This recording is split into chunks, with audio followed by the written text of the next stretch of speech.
दोस्तों वेलकम है आप सभी का power green tea with Anoop Gupta show में।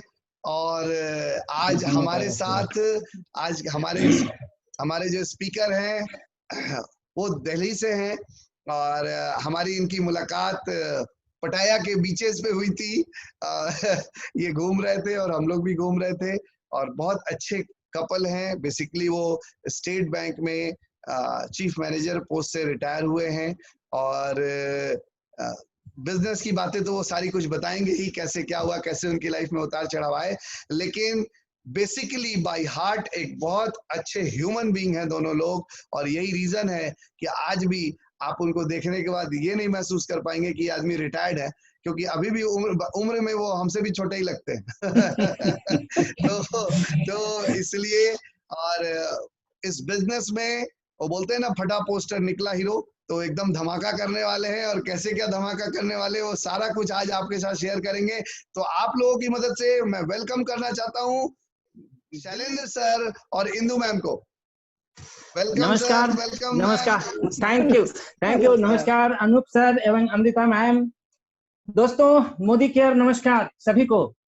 लोग मुझे एसपी सिन्हा के नाम से जानते हैं और सबसे पहले मैं तहे दिल से अपने इंटायर लाइन ऑफ स्पॉन्सरशिप का mister and mrs Shri V K Lal sir, Suman Verma sir, ये Sunil Verma sir, Suman Kumar, Amit Kumar Sinha, Anoop Gupta sir, Rajesh Gupta sir एवं रवीश रस्तोगी सर और गुरु माता सुरेखा मैम, सबको आप सबको मेरा नमस्कार है। दोस्तों मैं सभी का आभारी हूं एवं समीर मोदी सर का तो मैं क्या बयान करूं। उन्होंने उनकी दरिया दिली का, उनकी सोच का, उन्होंने एक ऐसा कॉमन प्लेटफॉर्म बनाया जहां इस भारत देश का कोई भी नागरिक, कोई भी शख्स अपनी कामयाबी लिखना चाहता है तो लिख सकता है। इसके लिए मैं उनको तहे दिल से आभार प्रकट करता हूं।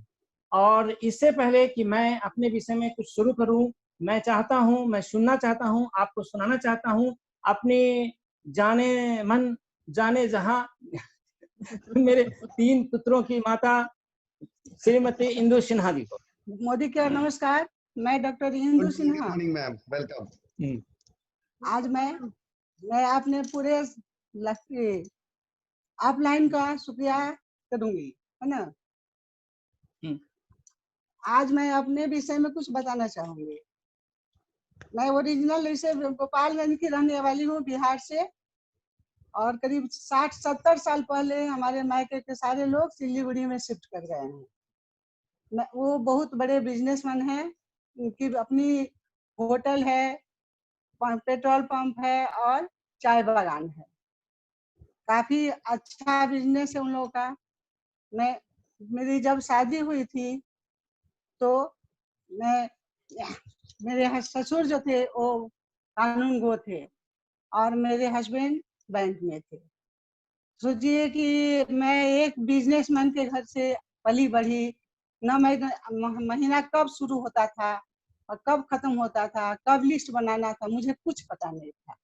मैं 7 भाई बहन में 6ठे नंबर पे हूँ। यहाँ आने के बाद से यहाँ भी मेरे हस्बैंड 4 भाई 1 बहन है। सारे इतने बड़े फैमिली के साथ मुझे किस तरह से एडजस्ट करना पड़ा, मैं आपसे बता ना पाऊंगी। वहाँ की सबसे छोटी और यहाँ की सबसे बड़ी हो गई। अपने आप में मैं भगवान से कहती थी कि मुझे भगवान सहने की शक्ति दो, समझने की शक्ति देना। मेरे बच्चे, तब मेरे 3 बच्चे हुए। बड़ा बेटा अभिषेक, छोटा राहुल और छोटी बेटी रुचि। इन लोगों के साथ मैं करीब 6-7 साल तक ज्वाइंट फैमिली गोपालगंज में रही। वहाँ के बाद से इनकी ट्रांसफर हो गई।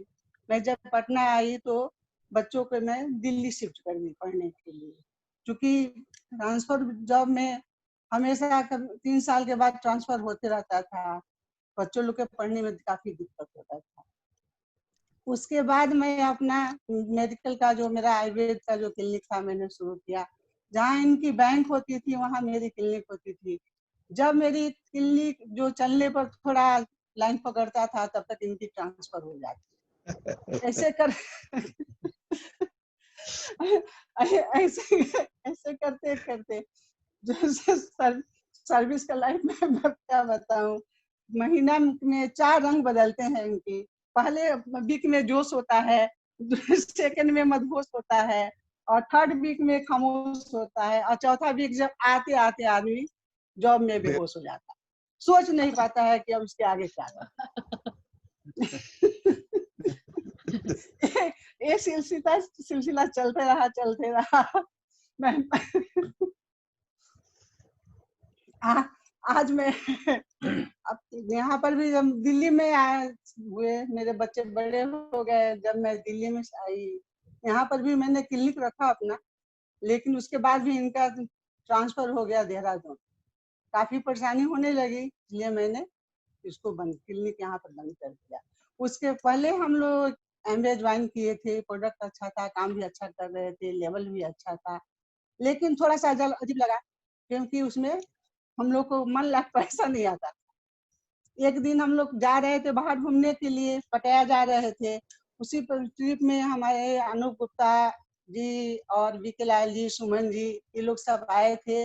वहाँ एक रिलेटिव के यहाँ हम ठहरे हुए थे, वहाँ पर इन्होंने बिजनेस हमको ज्वाइन करवा दिया।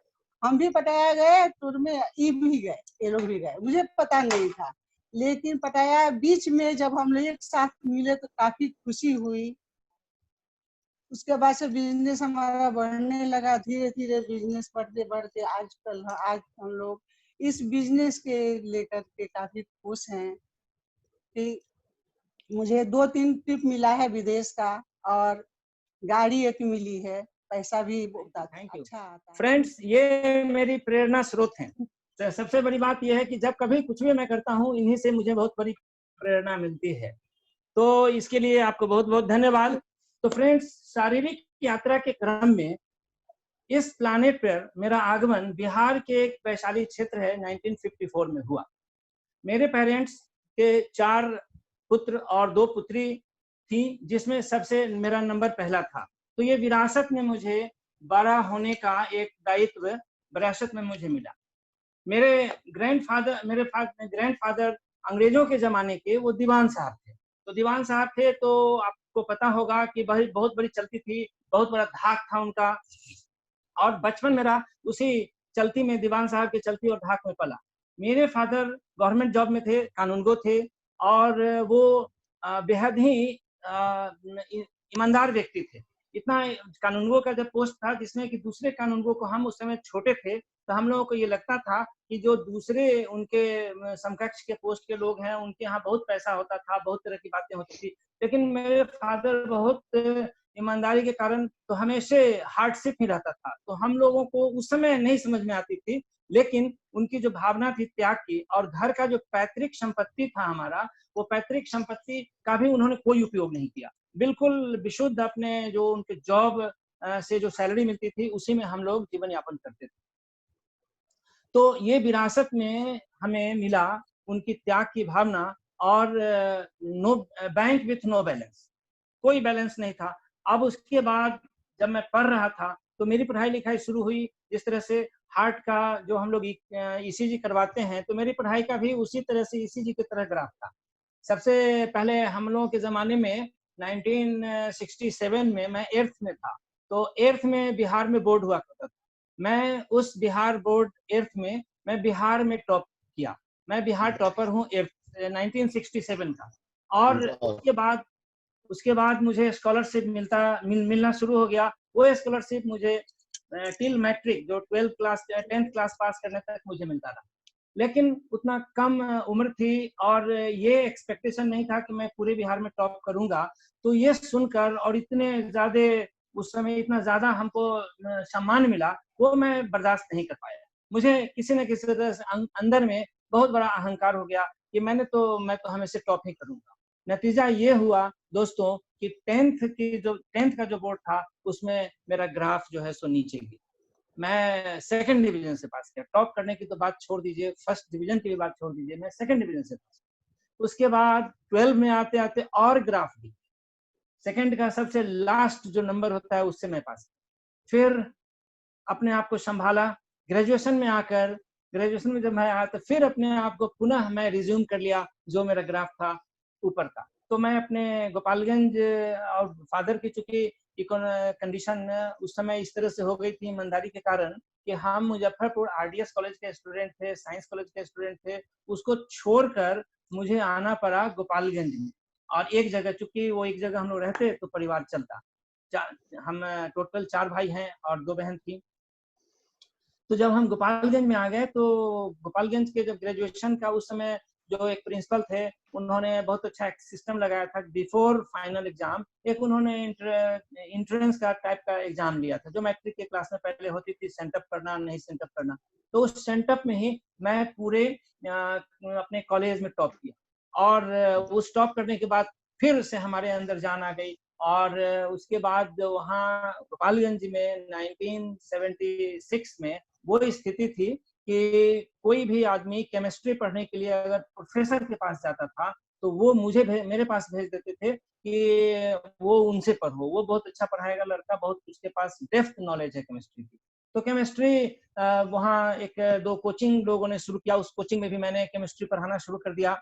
तो वो कोचिंग की स्थिति ये हो जाती थी कि उसके जो डायरेक्टर होते थे उनको कहना पड़ता था 2 दिन 4 दिन के बाद कि सर आप आपको हमें हटाना पड़ेगा। हमने इससे क्या हो गया? तो सारा लड़का बोलता है कि मैं दूसरा कोई सब्जेक्ट नहीं पढ़ूंगा, सब सिर्फ एसपी सिन्हा सर का ही मैं पढ़ूंगा।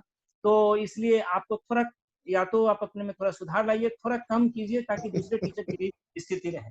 तो बड़ा मुझे अच्छा लगता, बड़ा मुझे बुरा लगता था कि पहली बार आप अच्छा काम करते हैं उसके बदले में आपको रिवार्ड की जगह पे आपको ये कहा जा रहा है कि अगर आप अपने में सुधार नहीं लाएंगे तो आपको हटना पड़ेगा। तो ठीक है, संजोग अच्छा ऐसा रहा कि हमें रिजल्ट ग्रेजुएशन का जो रिजल्ट आया इसी बीच में मैंने वो वहाँ पीजी के लिए फॉर्म निकला हुआ था बीएचयू में। मैं वहाँ केमिस्ट्री में चूंकि मैं बहुत ज्यादा टॉपर था तो मैं केमिस्ट्री में चाह रहा था कि वो एडमिशन लूँ। तो मैं वहाँ का फॉर्म लिया और बैंक का भी निकला हुआ था, स्टेट बैंक का। तो स्टेट बैंक का भी फॉर्म मैंने भर दिया। इत्तेफाक देखिए कि स्टेट बैंक का पहले ही आ गया रिजल्ट और वहाँ बहुत सारे लोग तैयारी कर रहे थे। मैं तैयारी कर ही नहीं रहा था क्योंकि मुझे पीजी में पढ़ना था आगे। तो लेकिन रिजल्ट आ गई तो पूरे गोपालगंज जिला में, गोपालगंज शहर में सिर्फ अकेला मैं नहीं, उसमें बैंक में भी, उसमें भी फिर उसी तरह से काफी गोपालगंज में आपको नाम हो गया। तो आप जानते हैं बिहार में क्या है प्रथा कि जैसे ही आपको अच्छा कोई नौकरी लगेगा, स्टेट बैंक की नौकरी उन जमानों में 77 में बहुत अच्छी मानी जाती थी, तो शादी के लिए लाइन लग जाता है। उसी लाइन उसी कतार में जो विनर हैं ये हमारी जाने मन तो ये विनर हुई और ये हमारे यहाँ आई। आगे का जो मेरा सफर हुआ इनके साथ, ये हमारी हसीन हम सफर रही हर चीज में। तो दोस्तों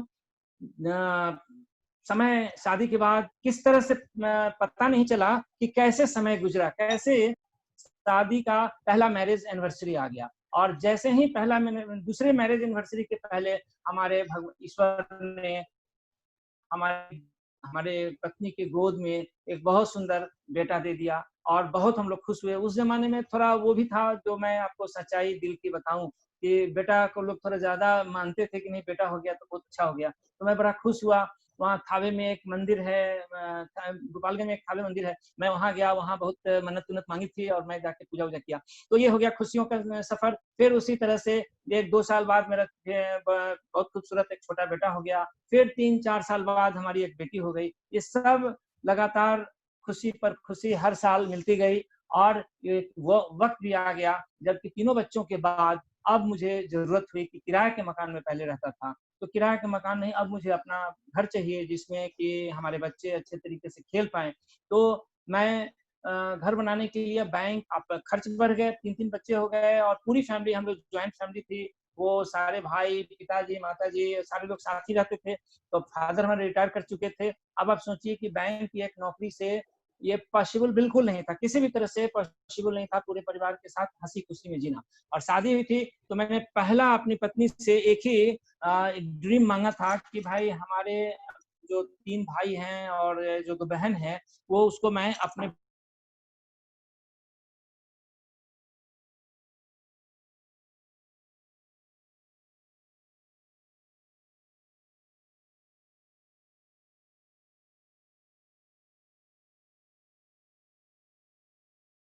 कभी भी जीवन में। हेलो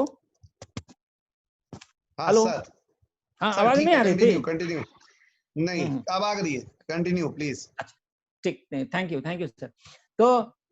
तो उसके बाद हम अपना घर बनाना चाहते थे, तो घर बनाने के लिए पैसा की बड़ी दिक्कत थी। तो उस समय हमारे एक आदमी थे, गांव के थे, तो उन्होंने कहा, वो लाइफ इंश्योरेंस में थे, उन्होंने हमारी पत्नी को बताया कि आपकी मिसेज के नाम से आप LIC का एजेंसी ले लीजिए और आपका व्यवहार बहुत अच्छा है, तो बिजनेस बहुत अच्छा चलेगा, मैं आपको कोऑपरेट करूंगा।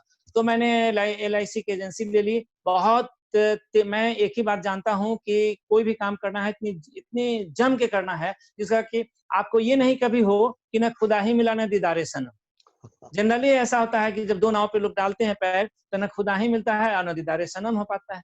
तो मैं इसमें हमेशा अपने आप को रखता था। तो बहुत कड़ी मेहनत की। मैं 3-4 बजे सुबह में उठ जाता था, वो आ जाते थे, उनके साथ मोटरसाइकिल से हम लोग चले जाते थे और फिर भागते भागते फिर बैंक आते थे, फिर रात के 9-10 बजे रात को फिर लौटते थे फाइनली घर। इतना कड़ी मेहनत किए तो मैं पूरे गोपालगंज जिला का टॉप एजेंट हो गया, और टॉप हो गया, और पूरे डिवीजन का कुछ ही दिनों में मैं टॉपर एजेंट हो गया। तो ये इतनी उस समय हमारे LIC से इतना ज्यादा पैसा आने लगा जितना मेरी बैंक की सैलरी नहीं थी। और इसी बीच ऐसा हुआ फ्रेंड्स कि मेरा प्रमोशन भी हो गया और ट्रांसफर हो गया। तो उस समय मुझे मेरे सामने एक ऑप्शन आया था कि मैं अपने बैंक की नौकरी को कंटिन्यू करूं या फिर अपनी पत्नी के नाम से जो LIC की एजेंसी है उसको, क्योंकि उसमें हमको LIC वाले बता रहे थे कि इसमें बहुत ज्यादा पैसा आप कमाएंगे, बहुत इंसेंटिव है, बहुत आगे भी जाएंगे, और बैंक में आपके उतने प्रमोशंस नहीं है और आप उतने आगे नहीं बढ़ पाएंगे। लेकिन फिर भी अब लगा, बिहार की बात थी, दिमाग में था, पुरुष प्रधान जगह है, तो मैं सोचा कि वो तो कुछ भी है मेरी पत्नी के नाम से है, ये तो मेरे नाम का स्टेट बैंक है। तो मैं डिसाइड किया कि नहीं, मैं स्टेट बैंक में रहूंगा। मैं चला गया, ट्रांसफर ले लिया। तो आप जानते हैं कि LIC का जो पेड़ लगता है दोस्तों, वो 20 साल, मैक्सिमम 20-22 साल का लोग पॉलिसी लेते हैं, और जो फर्स्ट ईयर जो कमीशन आता है, धीरे धीरे धीरे धीरे वो कमीशन हर साल घटता चला जाता है। तो वो परमानेंट पेड़ नहीं है, जो पैसिव इनकम का जो स्रोत है परमानेंट नहीं। जब तक आप हमेशा नए नए पेड़ न लगाते रहे, तो फिर एक्टिव इनकम हो गया। तो मैं दूसरे जगह जब चला गया प्रमोशन के बाद, तो फिर वहां पर जाने के बाद हमें वो नहीं मौका मिला कि मैं फिर इस काम को कर पाऊं, क्योंकि टाइम ज्यादा हमारे पास, तो ऑफिसर बनने के बाद जिम्मेवारी बढ़ गई, तो मैं नहीं कर पाया। तो धीरे धीरे जब जो जितना मैंने किया हुआ था, तो वो जो है सो आपको उसका कमीशन आते रहा। फिर उसके बाद धीरे धीरे जब हमारे बच्चे बड़े हुए और वो काफी हम कर्ज में भी आने लगे, घर बनाए थे उसका कुछ कर्ज था और वो सब सधा नहीं पा रहे थे। इन द मीन टाइम जो मेरे ब्रदर उसमें एक बिजनेस में उन्होंने अपना करियर शुरू किया कि मैं बिजनेस करूंगा। मैंने कहा ठीक है। तो उसके लिए बैंक से भी लोन दिलवा दिया गया, और कुछ हमारे फ्रेंड्स के द्वारा भी लोन उनको मिला था। लेकिन अनुभव की कमी थी, एक्सपीरियंस नहीं था, उम्र भी कम था। तो नतीजा ये हुआ कि वो बिजनेस फेलियर हो गया। फेलियर हो जाने से हमारे ऊपर काफी, चूंकि सबसे बड़ा मैं था, मैं रेस्पॉन्सिबिलिटी को ओन करता था, हर चीज को मैं तो इसके हम उस समय सोच ही रहे थे कि मैं क्या करूं क्या नहीं करूं। तो दोस्तों, आपको मेरे सामने जो डेब्ट था, मैं चाहता था कि उससे निकल पाऊं। तो ऐसा कोई शायद उस समय का जो लीगल ऐसा कोई बिजनेस नहीं होगा जिसमें मैंने हाथ नहीं डाला होगा। शेयर का धंधा था, उसमें भी मैंने शेयर का धंधा था, उसमें भी मैंने हाथ डाला। फिर उसके बाद जमीन की कुछ खरीद बिक्री की बातें आई, कुछ बहुत बहुत तरह की बातें, सिंडिकेट का भी किसी ने बताया, तो मैं उसमें भी कुछ पैसे डाल दिया। ऐसे ऐसे करके जितने तरह का लोगों ने बताया, जो मुझे समझ में आया, मैं तकरीबन बहुत सारे बिजनेस में हाथ डाला। लेकिन दोस्तों, हाथ ठीक है। तो दोस्तों, मैं बता रहा था कि काफी हमारे ऊपर डेब्ट हो गया था। उस डेब्ट के कारण मैं जितने भी दुनिया में बिजनेस हो सकते हैं जो हमारे लीगल थे, बैंक में रहते हुए जो मैं कर सकता था, क्योंकि एक पाँव मेरा बंधा हुआ था नौकरी से, तो मैं वो सब करता गया। करते करते आप जानते हैं कि करवटें तो दो ही होती हैं, लेकिन हमारे दोनों तरफ की करवटों में बेचैनी ही थी। शेयर में मैंने पैसा डाला, शेयर में मैं पैसा डाला, वहां से भी पैसा डूब गया। आपको बड़ा आश्चर्य होगा, उस जमाना था एक हर्षद मेहता का, आप सुने होंगे। और लोगों को, मैं स्टेट बैंक में था, मैंने बहुत सारे मेरे शेयर थे, और वो रातों रात बढ़ रहे थे। वो 10,000 का 1 लाख रुपए पर पहुंच गया। और मैं उसको भजाने के लिए जब स्टेट बैंक में पटना गया ब्रांच में, तो वहां पर उसने देखा मेरा एड्रेस में कि आप स्टेट बैंक में। हमने हाँ, तो सर आप क्यों इसको भजा रहे हैं, ये तो बहुत ऊपर जाने वाला है, आप अगर पैसे का जरूरत ना हो तो आप अभी छोड़ दीजिए। तो सर 15 दिन 20 दिन में 2 लाख हो जाएगा। तो उतना अर्जेंसी तो मेरे पास नहीं थी, कर्ज तो था, तो मैंने छोड़ दिया। अब दोस्तों उसके बाद हर्षद में सब मेहता पकड़ा गए, वो होता है ना कि सिर मुराते ओले पर गए। अब नतीजा ये हुआ कि जो मेरा 10,000 का 1 लाख रुपया था, वो लास्ट में मुझे 3,000 में बेचना पड़ा था। 10,000 का 3,000 में अंत में मैं इंतजार करते गया तो बेचना पड़ा। तो दोस्तों उम्र, अब आप बताऊं मैं कि उस समय तक का मेरी उम्र उतनी नहीं थी जितना सबक हमने सीख ली। अनुभव था। मुझसे तजुर्बे मत पूछो जिंदगी के, उम्र मेरी शर्मिंदा हो जाएगी।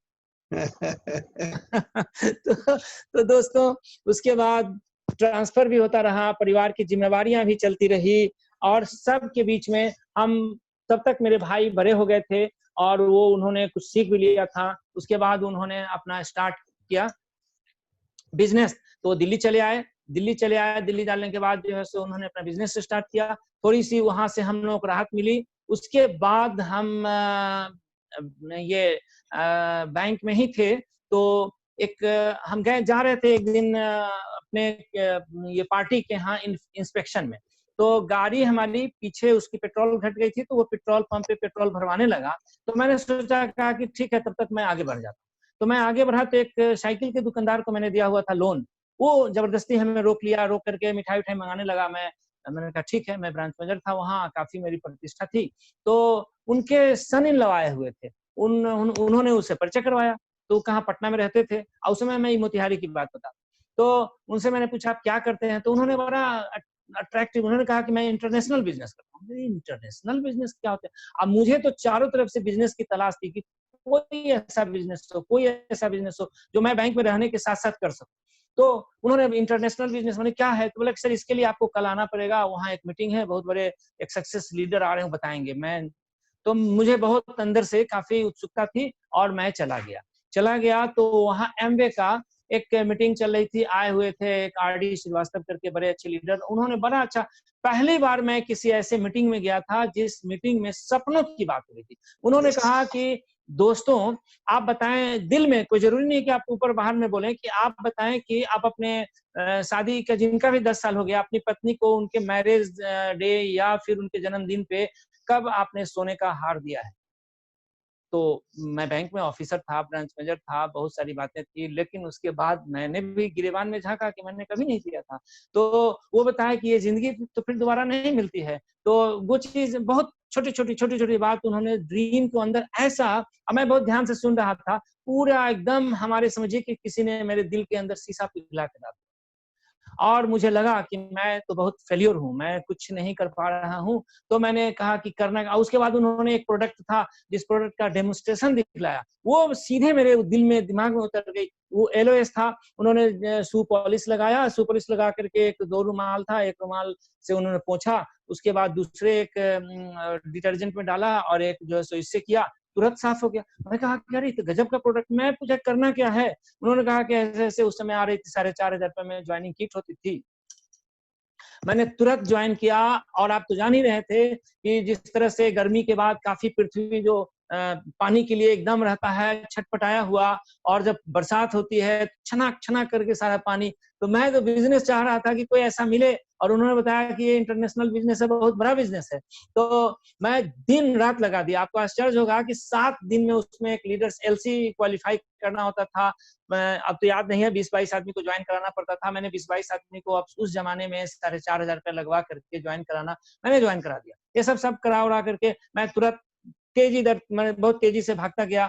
बहुत किताब, बहुत कैसेट सब सुने पढ़े, तो उसमें एक चीज और समझ में आई कि ड्रीम सब लोगों के पूरे होते हैं। उस ड्रीम में लिखा हुआ होना चाहिए डेट, कि आप ड्रीम मन में, सब लोगों का मन में होता है ड्रीम बना हुआ, लेकिन नहीं दोस्तों, ये मैंने खुद का अनुभव किया हुआ है कि वो ड्रीम को अगर आप लिखते हैं कहीं पे, और लिखने के बाद उसमें डेट डाल देते हैं, तो वो गोल बन जाता है। अगर जब तक डेट नहीं डालेंगे तो इस जन्म में हो सकता है कि कभी मिल जाए। तो मैंने डेट डाला सिल्वर का, वो 2005 का साल था, सितंबर का डेट मैंने डाला और उस तरह से मैं काम पूरी जिल्लत पूरी मैंने अपने तन्मयता से कर रहा था, लेकिन 20 तारीख हो गया और लग नहीं रहा था, कहीं भी सिल्वर का शेप नहीं आ रहा था। मुझे लगा कि ये तो लगता है कि पूरी तरह से नहीं होगा। मैंने अपने अपलाइन से पूछा, उन्होंने कहा कि नहीं आप लगे रही हो जाएगा और नहीं होगा तो विचार एक आध दिन ही आगे पीछे जाएगा, कोई चिंता नहीं कीजिए, आप हो बिल्कुल सिल्वर हो जाएंगे। दोस्तों एकदम कैसे भगवान मदद करते हैं मैं आपको बताना चाहता हूँ कि मेरा ऑफिशियल एक टूर मिल गया, जाना था वहाँ और मैं पहले एक्सेप्ट नहीं किया उस टूर को, क्योंकि मेरा ड्रीम था सिल्वर जाने का और मैं हटना नहीं चाह रहा था अपने सेंटर से, पटना से, लेकिन मुझे जाना पड़ा क्योंकि ऑफिशियल बात थी। मैं वहाँ गया, वहाँ के ब्रांच मैनेजर से मैंने ऐसे ही चर्चा किया कि ये बहुत अच्छा है ये, तो उन्होंने कहा कि तो बहुत अच्छी चीज है, इसमें एग्रीकल्चर का भी आप प्रोडक्ट बता रहे हैं, तो एग्रीकल्चर का बाहुल्य क्षेत्र था।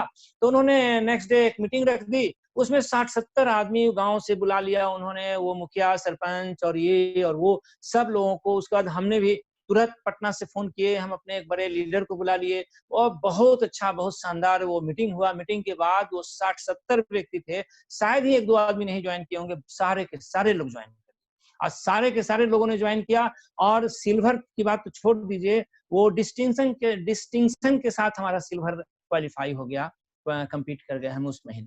तो ये उसके बाद मेरा विश्वास बढ़ गया कि अगर हम सपनों को लिखते हैं, डेट डालते हैं तो वो चीज पूरा हो जाता है और सचमुच में दोस्तों होता चला गया। मैं तीसरे महीने गोल्ड प्रोड्यूसर हो गया। गोल्ड प्रोड्यूसर के समय भी इसी तरह की बातें हुई, बहुत मेहनत बहुत करना पड़ा, लेकिन वो पूरा हो गया। पूरा होने के बाद वहां से फिर टर्न लिया हमारा बिजनेस और हमारा कहिए कि भाग्य जो भी। तो हमारे अपलाइन में कुछ लोग थे जो बहुत करीबी थे और हमें बहुत कोऑपरेट कर रहे थे, लेकिन उनसे मैं आगे निकल, वो सिल्वर ही थे और मैं गोल्ड निकल गया, तो उनको गवारा नहीं हुआ। और उसके बाद उनके भी अपलाइन कुछ लोग थे जिनको ये सब लोग मिलकर के मेरे अगेंस्ट में बहुत बड़ा एक षड्यंत्र रचा गया और हुआ कि किसी भी तरह से इनको प्लेटिनम नहीं जाने देना। और उस मैं नहीं समझ पा रहा था षड्यंत्र क्या चल रही है। और हमारे नीचे के जो जाने वाले थे 2-3 आदमी जो सिल्वर, जो बहुत वो भी एक मजिस्ट्रेट थे, सीडीपीओ थी, तो वो उनको उन्होंने क्या किया कि इसी बीच में कैसे कैसे अपने यहाँ बुला करके उनको क्या समझाया, गॉड नोज। वो उन्होंने मुझे एक तरह से प्लान बताया नहीं, लेकिन लास्ट पे जाकर के उन्होंने धोखा दे दिया और वो मेरा प्लेटिनम। हाँ, और इसमें एक चीज और हुई, और हमारे 2 आदमी जो हम गए थे जो काफी तेजी में जा रहे थे, जिनके कारण मेरा प्लेटिनम होना था, तो उनके अगेंस्ट में एक केस कर दिया गया एमवे में।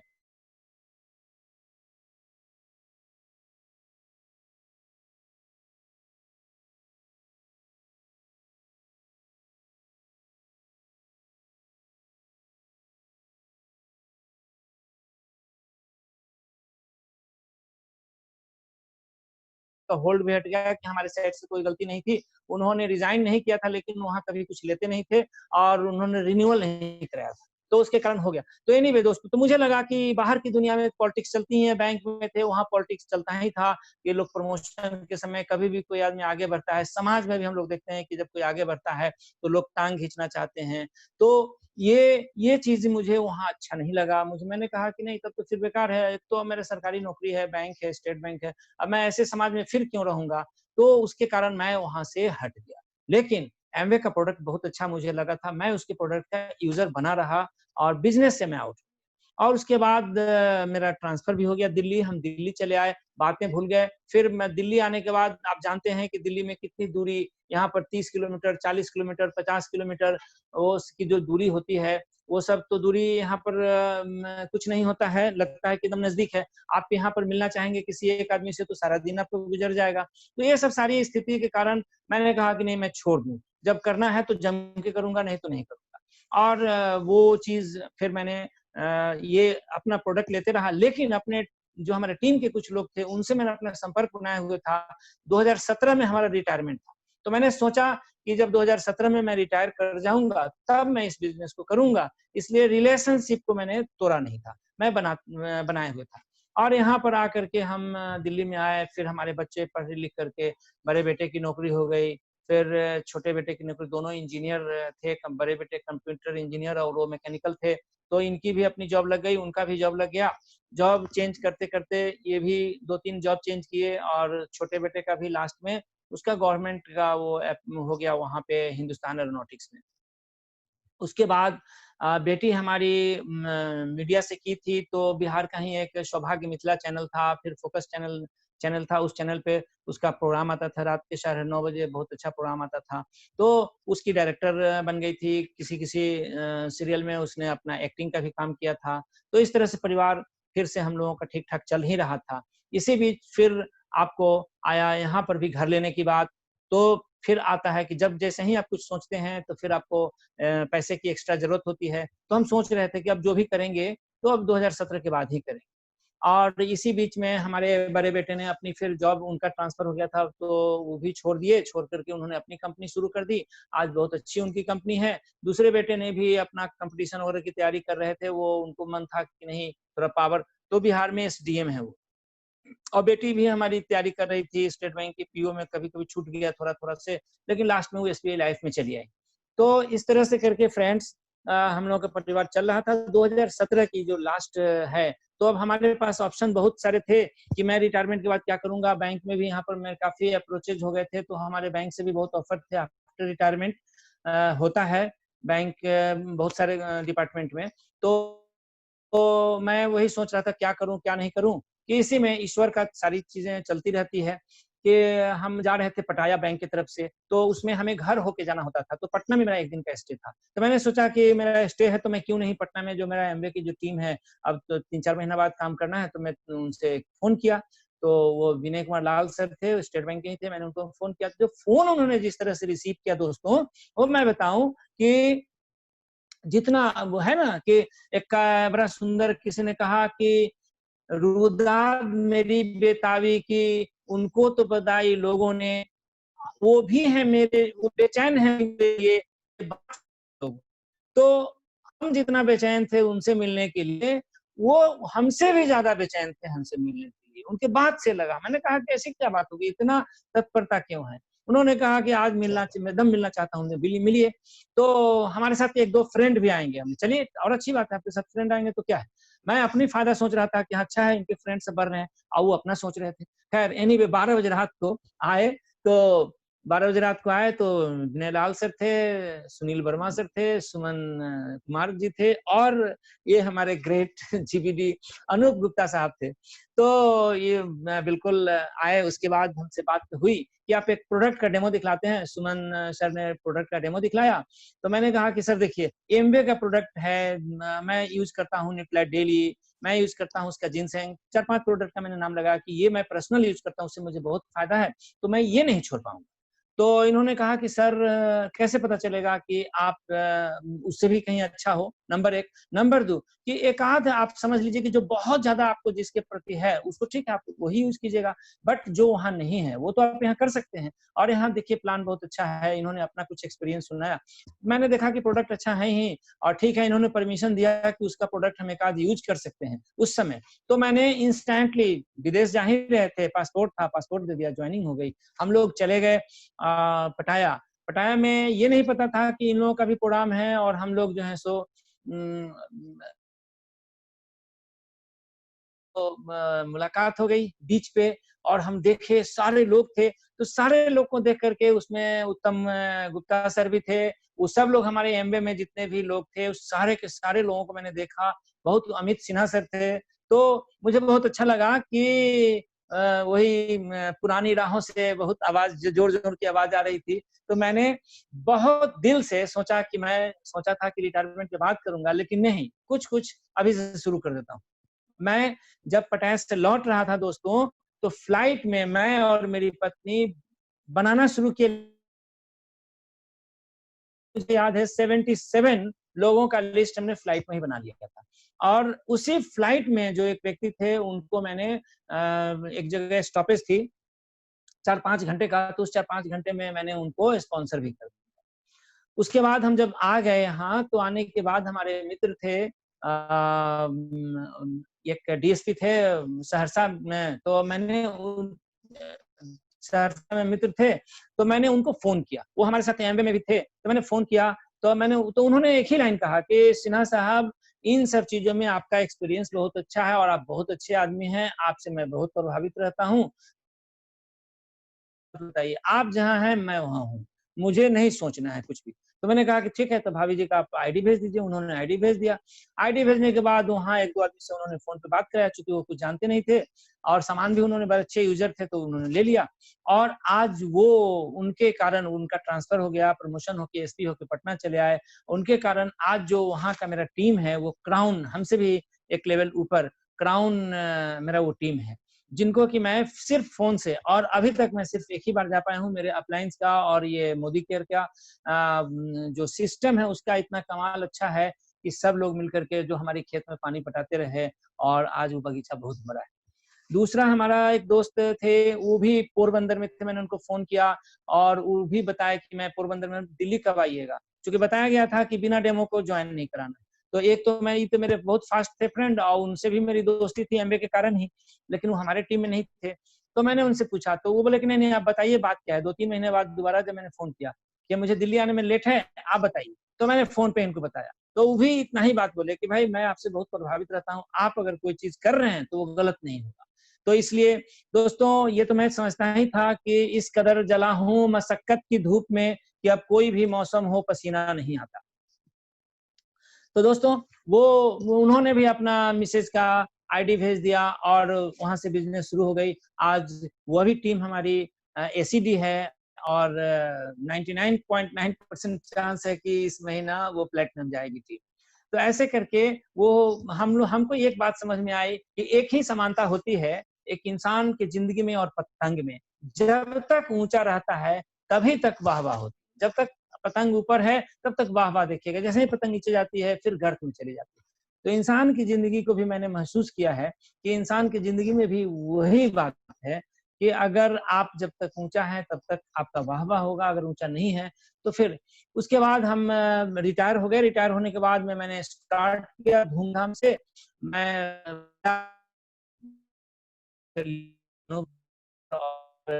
प्रोग्राम पे और उनके द्वारा मैंने फीता कटवाया था, अपने एक ऑफिस छोटी सी बनाई थी। अब मैंने सोचा कि अब बहुत तरीके से सिस्टम के साथ करूंगा और ये घटना है दिसंबर की।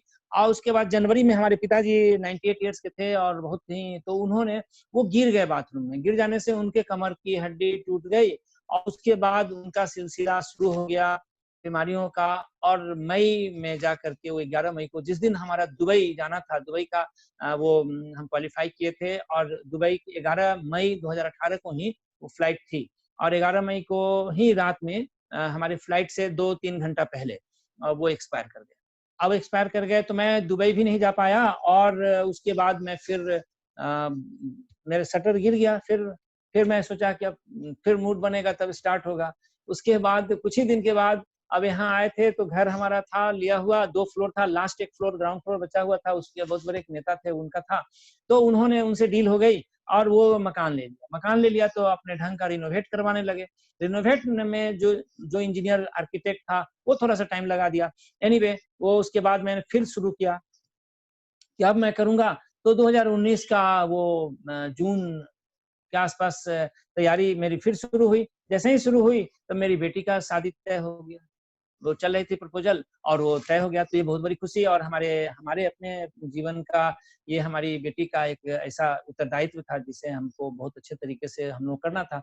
ऐसे हमारे सब बेटे सब इतना थे कि मुझे कुछ करना नहीं था, लेकिन फिर भी अपने मन में तो होता ही है कि आपको करना। तो मैं अब उस बेटी की शादी में लग गया। मैं फिर शटर गिरा दिया और बेटी की शादी अभी दिसंबर में कंप्लीट हुआ। तो 11 दिसंबर के बाद तब मैंने सोचा कि अब मैं शुरू करूंगा और उसके बाद से मैं इस बिजनेस को करना शुरू किया। तो दोस्तों इतना अच्छा लग रहा है हम लोगों को, इतना कम समय में इतना अच्छा लग रहा है कि जब मैंने स्टार्ट किया जनवरी से जाना शुरू किया तो पुनः, चूंकि बहुत दिनों, इसमें सबसे बड़ी बात क्या है कि दोस्तों कि इतना दिन आपको मैं बताया कि मुश्किल से 2 महीना जब मैं ज्वाइन किया था फरवरी 2017 को, तो एक्चुअल काम जिसको कहते हैं, आप सोचिए कि एक्चुअल काम जिसको कहते हैं वो मैंने 2 ही महीना किया। 2 महीने का इनकम इतना बड़ा था और प्रेसिडेंशियल धीरे धीरे करके चलता रहा तो प्रेसिडेंशियल डायरेक्टर में बन गया। मोदी केयर के तरफ से एक अर्टिगा की नई मॉडल आई थी, अर्टिगा गाड़ी मुझे मिली। विदेश का टूर पटाया, मैं बैंक के साथ गया था, फिर दोबारा पटाया का टूर हो गया, दुबई का टूर क्वालिफाई किया। और इस तरह से आपको मैंने बिजनेस में कहीं कमी आई, थोड़ी सी कमी आई, लेकिन जीरो नहीं हुआ। और जहां थे तो ये इस तरह का प्लेटफॉर्म तो मैं नहीं समझता हूँ, क्योंकि मैं बहुत बिजनेस किया हूँ और बैंक में भी था, बहुत अपना नहीं किया हूँ तो दूसरे का भी बिजनेस में मैं बैंक में उस पोस्ट पे भी था जिस समय जब दूसरे के लोन का जब स्क्रीनिंग करना होता था। तो मैंने देखा है कि ऐसा प्लेटफॉर्म शायद नहीं है कोई जहाँ की किसी तरह का कोई एरर नहीं है। और आप जब सोचते हैं, जब शुरू होना चाहते हैं, वहां से आप शुरू हो सकते हैं। तो अब मैं 1 महीने जब लॉकडाउन लग गया, लॉकडाउन में देखिए परिस्थिति होता क्या है कि हम पुराने 1954 मॉडल हैं तो जल्दी जो कंप्यूटर और डिजिटल सारी चीजों को एक्सेप्ट नहीं कर पाते हैं, टाइम लगता है। तो जिस समय जूम का जब आया तो लगा क्या कि नहीं होगा नहीं, कैसे होगा। और जब शुरू करते हैं तो हमें से लगता था कि ये मिला नहीं, वो रहा नहीं, ये हुआ नहीं, वो बचा नहीं, तो जिंदगी शायद ऐसे ही चलती है। फिर कहे कि नहीं, हमारे अप्लायंस का वो ग्रेटनेस है कि वो बोले कि नहीं जूम पे आइए, और जूम पे बिजनेस बहुत अच्छा चल रहा है। तो 2-4 दिन लगा एडॉप्ट करने में, एडॉप्ट कर लिया जूम को। जूम के बाद दोस्तों मैंने ये फील किया कि इतना अच्छा बिजनेस तो शायद अगर जूम नहीं होता, शायद अगर ये लॉकडाउन नहीं होता तो शायद, मैं अपनी बात बताता हूँ, इतना बड़ा, इतना ढंग से ये बिल्कुल स्प्रेड कर गया फिर उसी तरह से जूम के कारण। और अब ये दिखने लगा है, जैसे होता है ना कि रात में सुबह सूर्योदय आज के डेट में 5:30 पे होता है, क्योंकि मैं 4 बजे भोर में जग रहा हूँ और मैं रोज सूर्य भगवान को उगते हुए देखता हूँ और जल देता हूँ। तो 5:30 में आज सूर्योदय होता है, लेकिन इंसान को 2 बजे 3 बजे रात के बाद ही उजाला दिखना शुरू हो जाता है।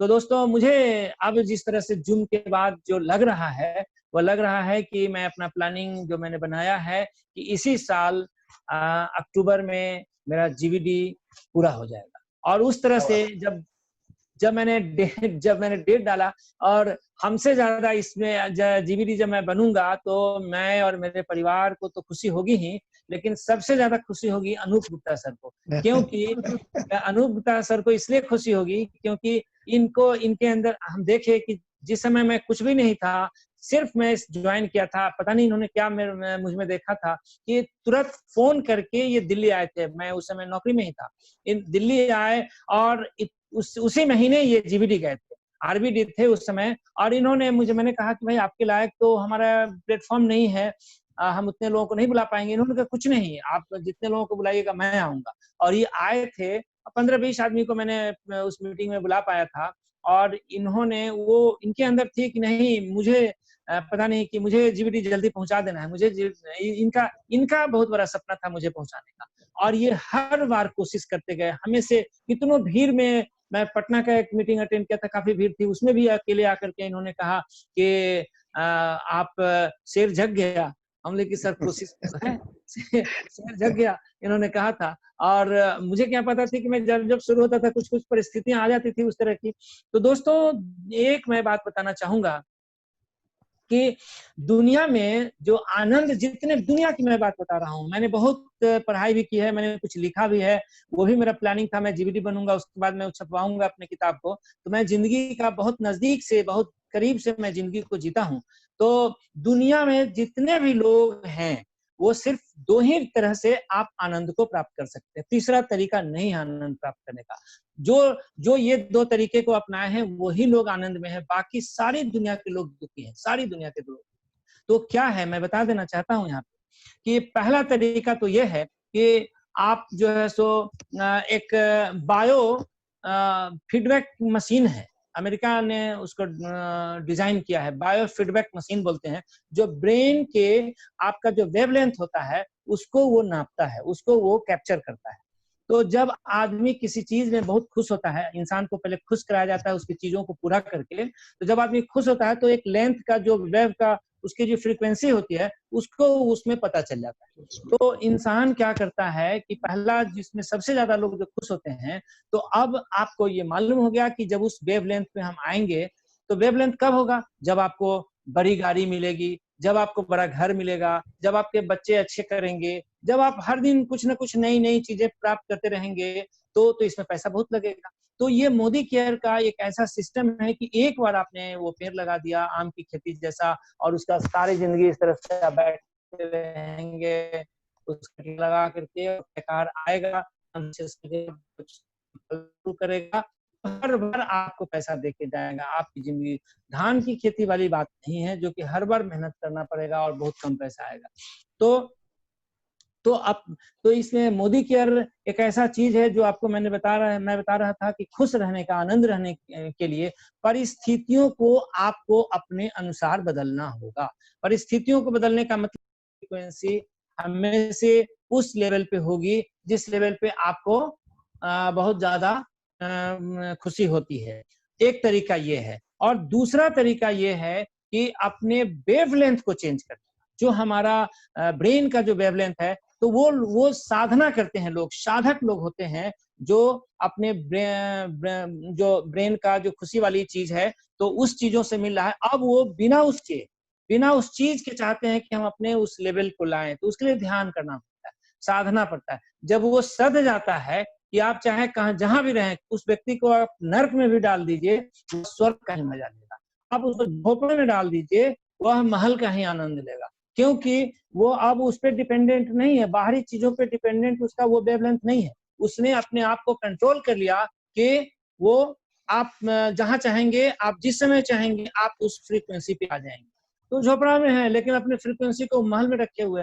तो जैसे भगवान बुद्ध हुए थे, महावीर हुए थे, मेरा जन्म है वैशाली में, वो वहां पर महावीर का जन्म है, उसी हमारे घर से 5-6 किलोमीटर की दूरी पे महावीर का जन्म। तो दोस्तों, ये दूसरा तरीका मैंने बताया, ध्यान करना होता है। तो हमारे गृहस्थ मैक्सिमम लोग जो है सो गृहस्थ जीवन में होते हैं, परिवार होता है, बाल बच्चा होता है। बहुत सारे लोग ऐसे होते हैं जो चले जाते हैं। भगवान बुद्ध बनने के लिए मैंने किताब एक पढ़ी थी, और मैं वो 85-84 का एक वक्त ऐसा था जो कि उस समय मुझे बहुत बड़ा जोश चढ़ा था इस चीज का। तो उस समय भारत के जितने भी धार्मिक संस्थान हैं, जितने भी धर्म के हैं, ऑलमोस्ट मैं सब जगह गया, और मिनिमम मैं 3 रात गुजारा वहां। मैं सब जगह सीखने की कोशिश किया। मैं रमन महर्षि का आश्रम है चेन्नई में, मैं वहां गया। मैंने ऐसा कोई जगह नहीं है जहां नहीं गया। तो सब जगह सीखने के बाद यही लगा कि आप त्याग करने के लिए पहले आपको उस चीज को पाना होगा। गलत लोग क्या जान जाते हैं, इसमें सबसे ज्यादा भटकाव ये हो जाता है कि बिना पाए हुए लोग जब हार जाते हैं, तो खट्टे अंगूर कौन खाए वाले भी लोग कह देते हैं कि मैंने तो त्याग कर दिया। हम बैंक में देखते थे अक्सर, जिनका प्रमोशन नहीं होता था वो बोलते थे मैंने तो प्रमोशन छोड़ दिया। तो मैंने प्रमोशन उन्होंने छोड़ा नहीं था, उनका हुआ नहीं, लेकिन अपने आप को मन को मनाने के लिए कह दिया कि प्रमोशन छोड़ दिया। तो ऐसे व्यक्ति कभी भी जीवन में आनंद नहीं पा सकते हैं।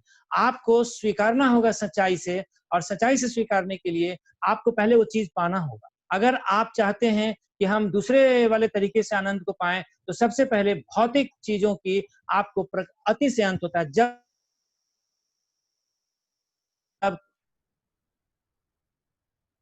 जितना भी वो लबादा ओढ़ लें, जितना भी लिबास ले लें, आप अगर उस तरफ जाना चाहेंगे तो आसाराम ही बन पाएंगे, दूसरा संत नहीं हो पाएंगे, महावीर नहीं हो पाएंगे, बुद्ध नहीं हो पाएंगे। उनके लिए, चूंकि महावीर और बुद्ध की बात करें तो वो राजा के बेटा थे, उनके पास था होने के बाद त्यागने का, तब वो ज्ञान आता है। तो इसलिए मैंने सोचा कि अगर होना चाहिए तो होने के लिए मोदी केयर का जो प्लेटफॉर्म मुझे मिला, मैं दो कारण है मेरा मोदी केयर में बने रहने का और बहुत दिल से करने का, जीवीडी जाने का। बहुत पहला तो कारण ये है कि इसमें एक ये ऐसी दुनिया है जहां सारे लोग पॉजिटिव और इन्वायरमेंट पॉजिटिव। यहाँ न तो कोई पॉलिटिक्स की बात होती है, न किसी को खींचने की बात होती है, न किसी को दबाने की बात होती है। यहाँ पर हर इतना फेयर इसका सिस्टम है। तो ये मुझे बहुत दिनों से ऐसे ही सिस्टम की हम तलाश में थे, तो ये मुझे सिस्टम बहुत अच्छा लगा। दूसरा, अपना तो बताते हैं कि हर जानवर भी अपना पेट पाल लेता है और अपना सब कुछ कर लेता है, दूसरे के लिए करें तो कुछ बात बने। तो इसके लिए ये एक ऐसा प्लेटफॉर्म है कि अगर आप जीवीडी जाना चाहते हैं तो ऐसा कोई तरीका नहीं है, ऐसा कोई फॉर्मूला, कोई सिस्टम नहीं है कि आप अकेले जीवीडी चले जाएंगे। आपके जीवीडी जाने में मिनिमम 14 व्यक्ति तो सीनियर डायरेक्टर डायरेक्टर तो जाएंगे ही, तो एक 14 व्यक्ति को सीनियर डायरेक्टर जो आपके द्वारा डायरेक्ट लाए जाएंगे। तो इसलिए ये सिस्टम ऐसा है जिसमें कि आप एक इंसान सच्चा जो फर्ज होता है वो आप अदा करते हैं। ये दो चीज, इसके लिए अलग से पूजा करने की, अगर कोई आदमी सच्चे दिल से मोदी केयर अगर कर रहा है, सच्चे दिल से मोदी केयर को कर रहा है, मोदी केयर के सिस्टम पे है, तो उसको अलग से पूजा करने की जरूरत नहीं है, उसको इबादत की जरूरत नहीं है, क्योंकि इसके अंदर वो सारी चीजें हैं जिससे आप सब चीज प्राप्त कर सकते हैं। तो दोस्तों बहुत आनंद आ रहा है मुझे, और पुनः मैं अपने सारे अपलाइंस का, अपने हार्ट लाइन का और समीर मोदी सर का मैं तहे दिल से शुक्रिया अदा करता हूँ कि मैं सर बता भी रहे थे, पता नहीं मैं फिजिकली कितना यंग हूँ, आई डोंट नो, वो कैसे पता चलेगा, लेकिन मैं दिल से, मैं सचमुच में अपने आप को कंपेयर करता हूँ कि जितना मेरे अंदर एनर्जी 18 साल में थी और जिस तरह का मैं सोचता था, आज कहीं कहीं जाते हैं लोग बोलते भी हैं कि सर आपको अब क्या जरूरत है, आपका एक बेटा है, उसकी अपनी आईटी कंपनी है, उसके यहाँ इतने सारे इंजीनियर जॉब करते हैं, दूसरा बेटा आपका एसडीएम है, अब बेटे की शादी हो, अब आप ये सब क्या क्यों कर रहे हैं। तो मैंने उनको बताया कि सर ये तो मेरी अपनी व्यक्तिगत एसपी सिन्हा का जो रोल था वो सब पूरा हुआ है। अब एज ए ह्यूमन बीइंग ईश्वर ने मुझे जन्म दिया है इस पृथ्वी पर इंसान के रूप में, और ईश्वर ने हमको उसमें से विनर हम है कि सिलेक्ट किया है, ऐसे फैमिली में जन्म दिया जहाँ की सच्चाई का महत्व था, जहाँ एक नाजायज पैसे की कोई वैल्यू नहीं थी, नाजायज पैसा आता नहीं था, तो वो तो सब ईश्वर की कृपा है। और तो दोस्तों मेरा ये अपना अब का जो ड्रीम है कि मैं तो जीबीडी जाऊंगा ही इस साल, अपने साथ कम से कम 20 लोगों को 1 लाख रुपया महीना पे पहुंचाने का मेरा, चूंकि 2020 है, हर आदमी को मैंने देखा है, यहाँ तो सीखते हैं हम एक दूसरे से, हर आदमी को मैंने देखा कि 20 का कहीं ना कहीं गिनती उन लोगों ने भी रखा है, मैंने भी रखा है कि 20 व्यक्ति को कम से कम 1 लाख रुपया महीना पे पहुंचाऊंगा अपने पूरी टीम से, और ये आनंद है। Thank you.